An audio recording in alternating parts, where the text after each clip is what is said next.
రాష్ట్ర రోడ్డు భవనాలు రవాణా శాఖ మంత్రివర్యులు శ్రీ ప్రశాంత్ రెడ్డి గారు, పెద్దలు గౌరవనీయులు టీఆర్ఎస్ పార్టీ పార్లమెంటరీ పార్టీ నాయకులు డాక్టర్ కేశవరావు గారు, మీ ఆశీస్సులు కోరుతూ మళ్ళీ ఈరోజు మీ ముందు టీఆర్ఎస్ అభ్యర్థిగా ఎంపీ కోసం పోటీ చేస్తున్న మిత్రులు బీబీ పాటిల్ గారు, గౌరవనీయులైనటువంటి శాసన మండలి సభ్యులు, శాసనసభ్యులు, రాష్ట్ర స్థాయి కార్పొరేషన్ చైర్మన్లు, టీఆర్ఎస్ పార్టీ రాష్ట్ర నాయకులు, జిల్లా నాయకులు, స్థానిక సంస్థల ప్రజాప్రతినిధులు, కార్యక్రమానికి ఎండగా ఉన్నప్పటికీ కూడా ఇంత భారీ సంఖ్యలో జహీరాబాద్ పార్లమెంటు నియోజకవర్గం నలుమూలల నుంచి విచ్చేసినటువంటి అక్కా చెల్లెళ్లకు, అన్నదమ్ములకు అందరికీ నమస్కారం. మీ అందరికీ తెలుసు, 15 సంవత్సరాల సుదీర్ఘ పోరాటం తర్వాత చాలా కష్టపడి మనం తెలంగాణ రాష్ట్రాన్ని సంపాదించుకున్నాం. దాదాపు 5 సంవత్సరాలు కావస్తున్నది. ఒకటే మాట నేను మిమ్మల్ని అడుగుతా ఉన్నా, ఎలక్షన్లు చాలా వస్తాయి. మీరు కూడా చాలాసార్లు ఓట్లు వేసినారు, చాలామందిని గెలిపించినారు. ఓటు రాగానే ఎప్పుడు కూడా ఆగమాగం కావద్దు, ఓట్లు అని చెప్పి కన్ఫ్యూజ్ కావద్దు. చాలా పార్టీలు వస్తాయి, చాలా విషయాలు చెప్తారు. అన్నీ కూడా మంచిగా సావధానంగా వినాలి. విని మంచి చెడ్డలన్నింటినీ కూడా ఆలోచన చేయాలి. మీరు ఇంటికి వెళ్ళిన తర్వాత మీ బస్తీలో కానీ మీ ఊరిలో కానీ నిజంగా చర్చ చేయాలి. ఏది నిజం, ఏది మంచిది, ఏం జరిగితే ఈ దేశానికి రాష్ట్రానికి మంచిది అనేది ఒక నిర్ణయం తీసుకొని నిర్ణయాత్మకంగా మీ ఓటుని ఇచ్చినట్టయితే ఎలక్షన్లలో మీరు గెలుస్తారు, ప్రజలు గెలుస్తారు. ఆ పద్ధతి రావాలి. అది వచ్చినాడే మన దేశం బాగుపడుతుంది. ఒకటే విషయాన్ని దయచేసి ఆలోచన చేయండి. 5 సంవత్సరాలకు ముందు తెలంగాణ ఎట్లా ఉండే, ఇవాళ మన రాష్ట్రం తెలంగాణ ఎట్లా ఉన్నది. ఆ రోజు మనకు కరెంటు కోతలు, కరెంటు బాధలు, కరెంటు సప్లై ఎట్లా ఉండే, ఈరోజు రాష్ట్రంలో కరెంటు సప్లై ఏ విధంగా ఉంది. ఈ విషయం మీకు క్షుణ్ణంగా ఆలోచన చేయాలి. టీఆర్ఎస్ కంటే ముందు కూడా చాలా ప్రభుత్వాలున్నాయి, చాలా ముఖ్యమంత్రులు ఉన్నారు, చాలా పార్టీలున్నాయి. కానీ ఎవరు కూడా ఈరోజు ఇయ్యలే. చాలా బాధలు పడ్డాం, మీ అందరికీ తెలుసు, నాకంటే ఎక్కువ మీకు తెలుసు. అదేవిధంగా ఈరోజు సంక్షేమ కార్యక్రమాలు, కళ్యాణ లక్ష్మి కావచ్చు, షాదీ ముబారక్ కావచ్చు, పిల్లలకు పెట్టే సన్నబియ్యం కావచ్చు, ముసలివాన్లకు, వృద్ధులకు, వితంతువులకు ఇచ్చేటువంటి పెన్షన్ కావచ్చు, ఇవన్నీ కూడా దేశంలో ఏ ఇతర రాష్ట్రంలో ఈయన సదుపాయాలన్నీ మన దగ్గర జరుగుతూ ఉన్నాయి. మిషన్ భగీరథ మంచినీళ్ళ సమస్యను తీర్చే పథకం దాదాపుగా కంప్లీట్ కావస్తూ ఉంది.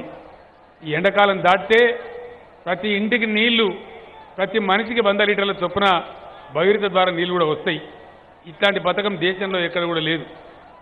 అదేవిధంగా వ్యవసాయ రంగాన్ని బాగు చేసుకోవాలని రైతులకు ఇచ్చేటువంటి రైతు బంధు కావచ్చు, రైతు బీమా పథకం కావచ్చు.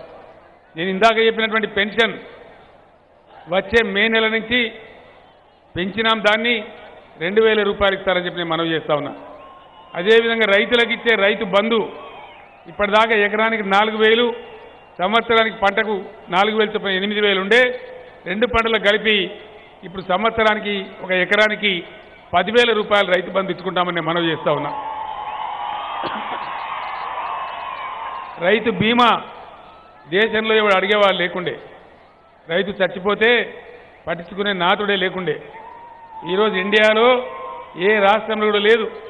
పెద్ద రైతా, చిన్న రైతా, కులం మతం లేకుండా 5 గుంటల భూమి, 1/4 ఎకరా భూమి ఉన్న రైతు చనిపోయినా ఏ దరఖాస్తు లేదు, ఏ ఆఫీసు తిరిగే పని లేదు, ఎవరికి 10 రూపాయలు లంచం ఇచ్చే పని లేదు, ఎక్కడ పైరవి చేసే అవసరం లేదు. 10 రోజుల లోపల చచ్చిపోయిన రైతు ఇంటికి వాళ్ళ ఖాతాలోకి 5 లక్షల రూపాయలు జమ చేస్తూ ఉన్నారు. దీన్ని చూసి ఈరోజు యావత్ భారతదేశం ఇతర రాష్ట్రాల ప్రభుత్వాలు కూడా ఆశ్చర్యపడతా ఉన్నాయి. చాలామంది మా దగ్గర పెట్టాలని చెప్పి ఇతర రాష్ట్రాలలో రైతులు డిమాండ్ కూడా చేస్తూ ఉన్నారు. సో ఇవన్నీ కూడా మీ కళ్ళ ముందనే జరిగినాయి. ఇవి జరుగుతాయని నేను అనుకోలే. చాలా ప్రధానమంత్రులను చూసినాం, చాలా ముఖ్యమంత్రులను చూసినాం, చాలా పార్టీలు చూసినాం. కానీ రైతుల గురించి రైతు బంధు కానీ రైతు బీమా కానీ వస్తుంది అని మనం జీవితంలో కూడా అనుకోలే. నిజంగా కూడా నేను కూడా చెప్తా ఉన్నా, తెలంగాణ రాష్ట్రం కాకపోతే ఈ రైతు బంధు కానీ రైతు బీమా కానీ వచ్చేది కాదు. తెలంగాణ రాష్ట్రం అయినా కూడా టీఆర్ఎస్ గవర్నమెంట్ రాకపోతే ఇది వచ్చేది కాదు. ఇంకా చాలా పనులు జరగాలి, చాలా ఉన్నాయి. నేను చెప్పానంటే రెసిడెన్షియల్ పాఠశాలలు కావచ్చు, బహుశా నాకన్నా ముందు మాట్లాడిన వాళ్ళు చాలామంది మీకు చెప్తుంటారు. మన జహీరాబాద్ నియోజకవర్గం ఒక మంచి ప్రాంతం, చాలా మంచి భూములు ఉండే ప్రాంతం. అక్కడ మధునూరు మన జుక్కలు కావచ్చు, బాన్స్వాడ ఎల్లారెడ్డి కామారెడ్డి కావచ్చు, ఇక్కడ మన నారాయణఖేడ్ జహీరాబాద్ ఆందోళన కావచ్చు, బ్రహ్మాండమైనటువంటి ఎర్ర నేలలు నల్ల నేలలు కలిసి ఉన్న ప్రాంతం. మంచి రైతులు ఉన్నారు ఇక్కడ. మంచి కమర్షియల్ పంటలు కూడా పండిస్తారు. ఆలుగడ్డలు పండిస్తారు, అల్లం పండిస్తారు, చెరుకు పండిస్తారు, బ్రహ్మాండమైన పంటలు పండిస్తారు. సింగూరు మన దగ్గరనే ఉన్నది, కానీ నీళ్లు మనకు రాలే. ఈ మధ్యలోనే ఆందోళన నియోజకవర్గానికి ఒక 40,000 ఎకరాలకు నీళ్ళు ఇచ్చుకున్నాం. బాబు బాబు మీరు కొద్దిమంది డిస్టర్బ్ చేసి దయచేసి కూర్చోండి. మీరు నలుగురు లేచి ఒకటి నిమిషంలో కూర్చోవాలి ప్లీజ్. మీరు పార్టీ కార్యకర్తలు కాబట్టి డిసిప్లిన్ పాటించి 1 మినిట్లో కూర్చోవాలి. దయచేసి కూర్చోండి ప్లీజ్. మనం నలుగురం ఇంతమంది ఉన్నారు కదా, 1,00,000 మంది ఉన్నారు, మనం డిస్టర్బ్ చేయకూడదు. సింగూరు నుంచి నీళ్లు తీసుకునే పద్ధతి మొన్ననే మనం మొదలు పెట్టుకున్నాం. 40,000 ఎకరాలకు తీసుకుంటాం. నేను ఒక్కటే మాట మీ బిడ్డగా నేను మనవి చేస్తా ఉన్నా. సరే, ఇవాళ మనం సిద్దిపేట జిల్లా, మెదక్ జిల్లా, సంగారెడ్డి జిల్లా 3 జిల్లాలైనాం. పక్కన జైరాబాద్ నియోజకవర్గంలో కామారెడ్డి జిల్లా కూడా ఉంది. కానీ నేను కూడా బేసిక్గా ఇదే జిల్లా బిడ్డను, మీ బిడ్డనే, ఈ మట్టిలో పుట్టిన వాడినే. నారాయణఖేడ్ జహీరాబాద్ ఆందోళన నియోజకవర్గం ముఖ్యంగా నేను ఎంత తిరిగిందో మీకు తెలుసు. ఆందోళన నియోజకవర్గ వాసులకు తెలుసు, ఇక్కడ నాయకులకు తెలుసు. ఆందోళన పట్టణంలో కానీ జోగిపేట పట్టణంలో కానీ అనేకమైనటువంటి పాదయాత్రలు కూడా నేను చేసిన, నాకు ఆ జ్ఞాపకాలు ఇంకా కూడా ఉన్నాయి. నేను రవాణా శాఖ మంత్రిగా ఉండే రోజులలో ఈ ప్రాంతం అంతా కూడా చాలా విస్తృతంగా నేను తిరిగిన, నాకు అంతా కూడా గుర్తున్నది. ఇక్కడ కావాల్సింది ముఖ్యంగా అది మన జుక్కల్ నియోజకవర్గం కావచ్చు, కామారెడ్డి, ఎల్లారెడ్డి, బాన్సువాడ కావచ్చు. ఇక్కడ మన దగ్గర నారాయణఖేడ్, జహీరాబాద్, ఆందోళన నియోజకవర్గం కావచ్చు. మనకు సాగు నీళ్లు రావాలి. కరెంటు బాగైంది, మంచినీళ్ళు వస్తున్నాయి, వస్తాయి. ఇంకెనక ముందో ఈ ఎండాకాలం జరిగితే తిప్పలన్నా ఓర్చుకోవాలి. వచ్చే వర్షాకాలం నుంచి ఇబ్బంది లేకుండా వస్తాయి. కానీ మెయిన్గా మనకు రైతాంగానికి కావాల్సింది 2 విషయాలు ఇక్కడ ముఖ్యమైనవి ఉన్నాయి. ఒకటి, పారిశ్రామికంగా జహీరాబాద్లో నిమ్స్ స్థాపన జరుగుతూ ఉంది. 3,000 ఎకరాలు ఇప్పటికే తీసుకున్నాం. అక్కడ దాదాపు ఇంకొక 7-8,000 ఎకరాలు తీసుకుంటా ఉన్నాం. 2 లక్షల మందికి అక్కడ ఉద్యోగాలు వచ్చే అవకాశం ఉంటుందని నేను మనవి చేస్తా ఉన్నా. ఒకసారి నిమ్స్ కంప్లీట్ అయితే దాదాపు 2 లక్షల మందికి అక్కడ ఉద్యోగాలు వచ్చేటువంటి అవకాశం ఉంటుంది. పారిశ్రామికంగా ఈ ప్రాంతం, ఈ జహీరాబాద్ నియోజకవర్గం చాలా ప్రసిద్ధి, చాలా బాగా ఉంటుందని నేను మనవి చేస్తా ఉన్నా. నీళ్ల గురించి మీరు రందిపడే అవసరం లేదు. కాళేశ్వరం ప్రాజెక్టు మీరు రోజు టీవీలలో, పేపర్లలో చూస్తూ ఉన్నారు. ఇవాళ కూడా ఎవరో ఒక పేపర్ ఆయన రాసిండు, కాళేశ్వరం కాదు వేగేశ్వరం చాలా వేగంగా ప్రపంచంలోనే ఎక్కడ లేని విధంగా జరుగుతూ ఉందని చెప్పి రాసినారు. సంతోషం. 80,000 కోట్ల రూపాయలతోని మనం ఆ ప్రాజెక్ట్ కడతా ఉన్నాం. అక్కడ ఎంతంటే అంత నీళ్లు తీసుకోవడానికి అవకాశం ఉంది. మన దగ్గర ఈ నియోజకవర్గాలకు 7 నియోజకవర్గాలకు మీ బిడ్డగా నేను మీకు హామీ ఇస్తా ఉన్నా. 600 అయినా సరే, ఇంకో 2-3 వేల కోట్లు ఖర్చు అయినా మంచిదే. ప్రతి నియోజకవర్గానికి ఏడిటికి ప్రతి నియోజకవర్గానికి 1,00,000 ఎకరాలకు నీళ్లు తెచ్చే బాధ్యత నాది. నా మాట విశ్వాసం ఉంచమని మనవి చేస్తా ఉన్నా. ఈ 1,00,000 ఎకరాలకు కూడా ఏదో డ్రామా ఎప్పుడో 10 ఏళ్లకు 20 ఏళ్లకు వస్తుందని కాదు. రాబోయే 2-2.5 సంవత్సరాలలో ఈ ప్రాంతంలో, ఈ జహీరాబాద్ పార్లమెంట్ నియోజకవర్గంలో 7.5 లక్షల ఎకరాలకు నీళ్లు తెచ్చిచ్చే బాధ్యత నాది అని మనవి చేస్తా ఉన్నా. కాళేశ్వరం ద్వారా నీళ్లు బ్రహ్మాండంగా నిజాం సాగర్ తెస్తా ఉన్నాం. అక్కడి నుంచి ఎల్లారెడ్డి కామారెడ్డి నియోజకవర్గాలకు కూడా నీళ్లు తెస్తా ఉన్నాం. అక్కడ 5-6 డ్యాములు రిజర్వాయర్లు కడతా ఉన్నాం. ధర్మారావుపేట కావచ్చు, అమర్లబండ కావచ్చు, మోతే రిజర్వాయర్ కావచ్చు, గుజ్జులు కావచ్చు, కాటేవాడి కావచ్చు, బ్రహ్మాండంగా అక్కడ లిఫ్ట్ కట్టి ఆ 2 నియోజకవర్గాలకు రిజర్వాయర్లు కట్టి చెరొక 1,00,000 ఎకరాలకు నీళ్లు ఇస్తామని మనం చేస్తా ఉన్నాం. జుక్కల్ నియోజకవర్గ ప్రజలకు కౌలాస్ నాలా ఉంది, లెండి కాలువలున్నాయి, కానీ అవి సంపూర్ణంగా లేవు. మహారాష్ట్రతో మాట్లాడినాం, ఒప్పించినాం, దాన్ని కూడా కంప్లీట్ చేస్తాం. అవసరమైతే లెండి ఆ వాగు మీద బ్రిడ్జ్ కమ్ చెక్ డ్యామ్ కట్టుకొని నీళ్ళు ఎక్కువ నిలబెట్టుకొని లెండి కాలువలు కూడా బాగు చేసుకునే ప్రయత్నం చేద్దాం. మనకున్న కౌలాస్ నాల దాన్ని కూడా ఇంప్రూవ్ చేసే ప్రయత్నాలు చేస్తూ ఉన్నాం. అదేవిధంగా అక్కడున్న ఎమ్మెల్యే గారు షిండే గారు, మరి మన ఎంపీ గారు అందరూ కూడా పట్టుబట్టి ఎలక్షన్ల కన్నా కొద్ది రోజుల ముందే ఒక 4 మాసాల కిందనే నాగమడుగు లిఫ్ట్ స్కీమ్ కూడా శాంక్షన్ నాతోనే చేయించినారు. దాన్ని కూడా కంప్లీట్ చేసి జుక్కల్ నియోజకవర్గానికి కంప్లీట్గా నీళ్లు ఇస్తామని చెప్పి మనం చేస్తా ఉన్నాం. కాళేశ్వరం నీళ్లు మల్లన్న సాగర్ ప్రాజెక్టు ద్వారా మన నారాయణఖేడ్ ప్రాంతానికి కూడా వస్తూ ఉన్నాయి, ఆందోళ్ ప్రాంతానికి కూడా వస్తూ ఉన్నాయి.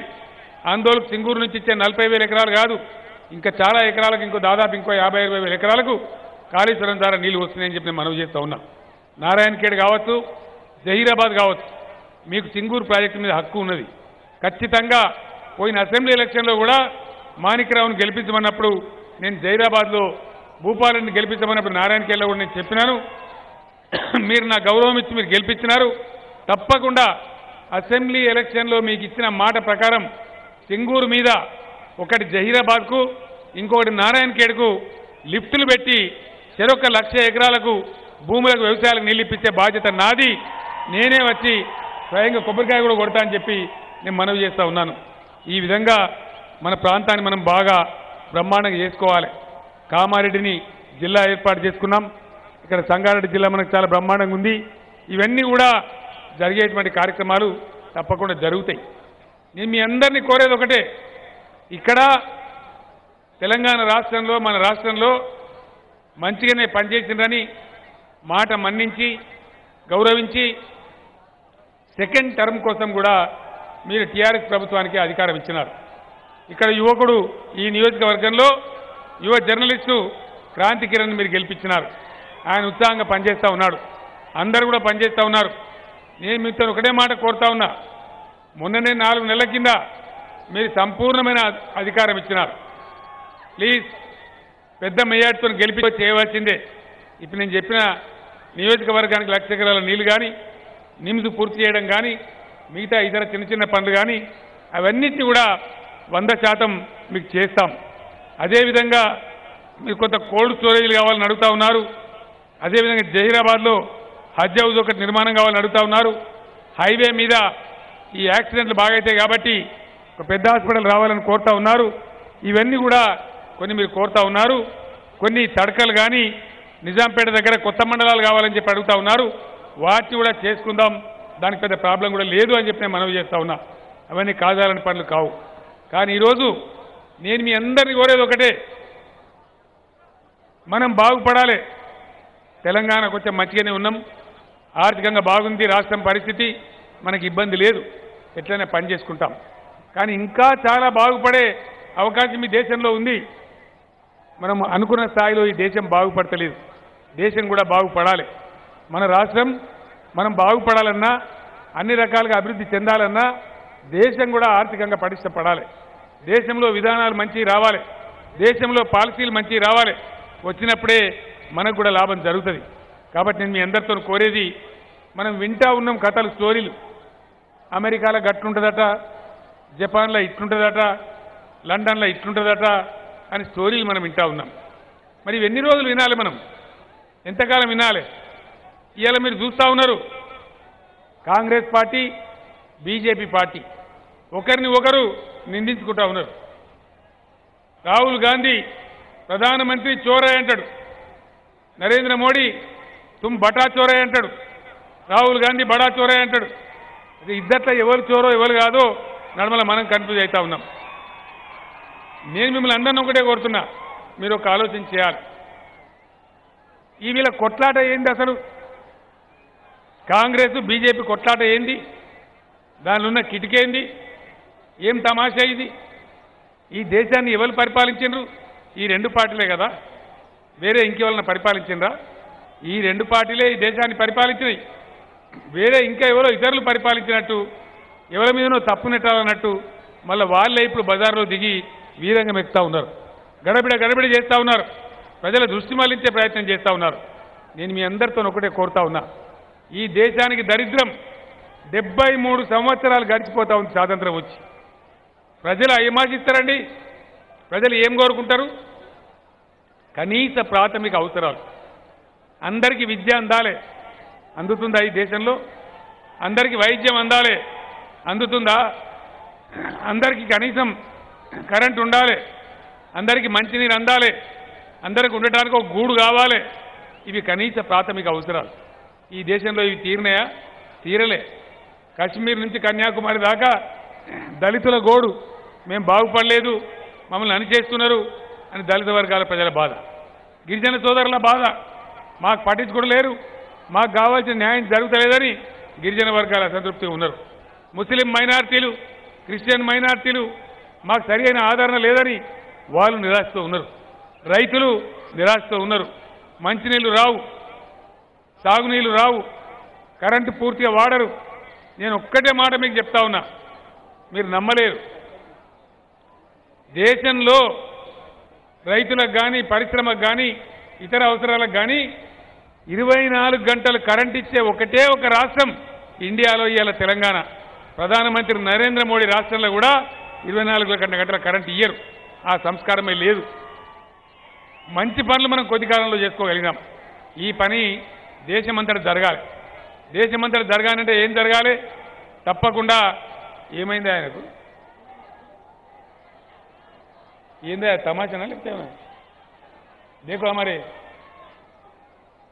उतारा बोलो उनको निकाली. ఈ దేశంలో మంచి జరగాలంటే తప్పకుండా మంచి ప్రభుత్వం రావాలి. రెండు పార్టీలను కూడా మనం చూసినాం. కాంగ్రెస్ పార్టీని చూసినాం, బీజేపీ పార్టీని కూడా చూసినాం. నరేంద్ర మోడీ మీద కూడా ప్రజలకు చాలా ఆశలు ఉండే, కానీ ఆయన కూడా అట్టర్ ఫ్లాప్ అయినాడు. గత 5 ఏళ్లు సంపూర్ణమైన మెజార్టీతోని, సంపూర్ణమైన అవకాశంతోని మోడీ గారు ప్రధానమంత్రిగా ఉన్నారు. ఏం జరిగింది అని నేను అడుగుతా ఉన్నా. వాళ్ళు వచ్చి ఇంకా ఉల్టా మనల్ని నిందిస్తూ ఉన్నారు.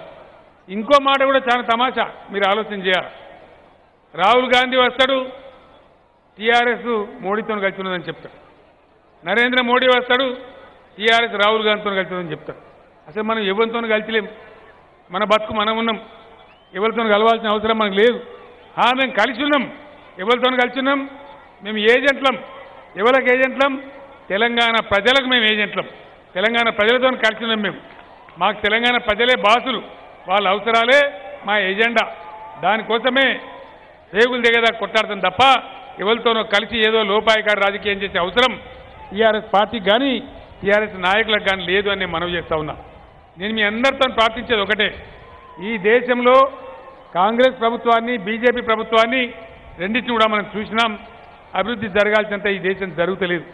మీతో నేను ప్రార్థించేది ఒకటే, దయచేసి టీఆర్ఎస్ 16 ఎంపీలను గెలిపించండి. అందులో బీబీ పాటిల్ గారు సౌమ్యుడు, విద్యావంతుడు, చక్కటి మనిషి, కాంట్రవర్సీకి పోయే మనిషి కాదు. కాబట్టి వారిని తప్పకుండా పెద్ద ఎత్తున ఓటేసి గెలిపించండి.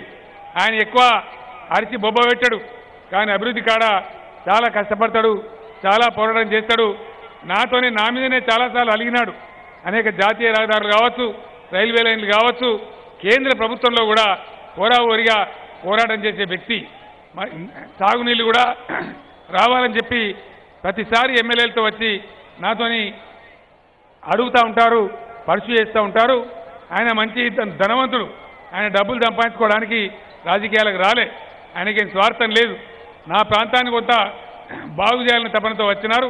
కాబట్టి దయచేసి మంచి వ్యక్తి, ఉత్తమమైన వ్యక్తి, అవినీతికి దూరం ఉండే వ్యక్తి, ప్రజల బాగోగులు చూసే వ్యక్తి. కాబట్టి బీబీ పాటిల్ గారికి కారు గుర్తు ఓటేసి పెద్ద ఎత్తున వారిని గెలిపించాలని చెప్పి నేను మిమ్మల్ని కోరుతా ఉన్నా. మీరు 16 మంది ఎంపీలను గెలిపించినట్టయితే తప్పకుండా భారతదేశ గతిని గమనాన్ని మార్చడానికి భారతదేశంలో కొత్త ఎజెండా, పేదల ఎజెండా, రైతుల ఎజెండా, ప్రజల ఎజెండా, ఒక ప్రగతి కాముక భారతదేశాన్ని తయారు చేసే ఎజెండా అమలు చేయించడానికి దేవుడు నాకు ఇచ్చిన శక్తి అంతా ఉపయోగించి నేను ఫైట్ చేస్తాను.